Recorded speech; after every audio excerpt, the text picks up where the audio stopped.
Isang trofeo na lang. Isa na lang. At lahat sila das mahuhusay. Yes. Ladies and gentlemen, for the best docu-film for the secondary level, here are our nominees.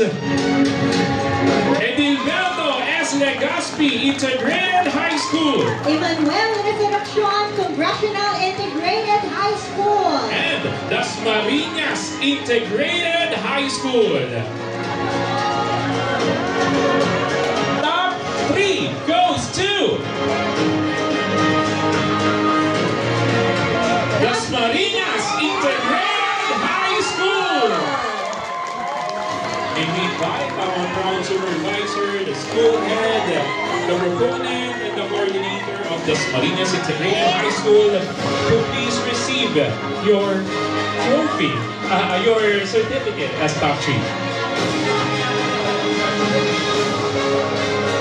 Namumutla na yata ang ating mga Dalawa school na head. lang. Dalawa na lang. May we invite the school head of Emmanuel Resurrección, the representative, and of course, So please stand. the principal of Edilberto to please stand.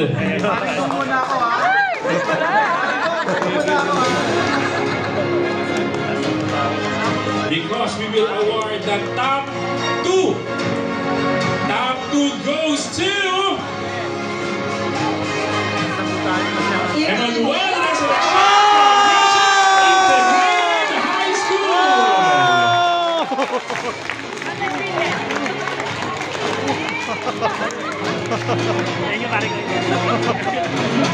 Congratulations once again. Hindi madali ang inyong pinagdaanan.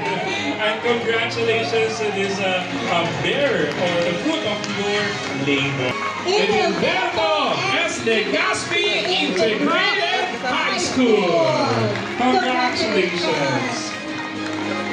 At syempre sasamahan sila ng kanilang napakasayang PSDS Dr. Vanessa Bartarza and Parent Supervisor Teamwork. Yes, I agree. Ma'am Dane, from your different outputs,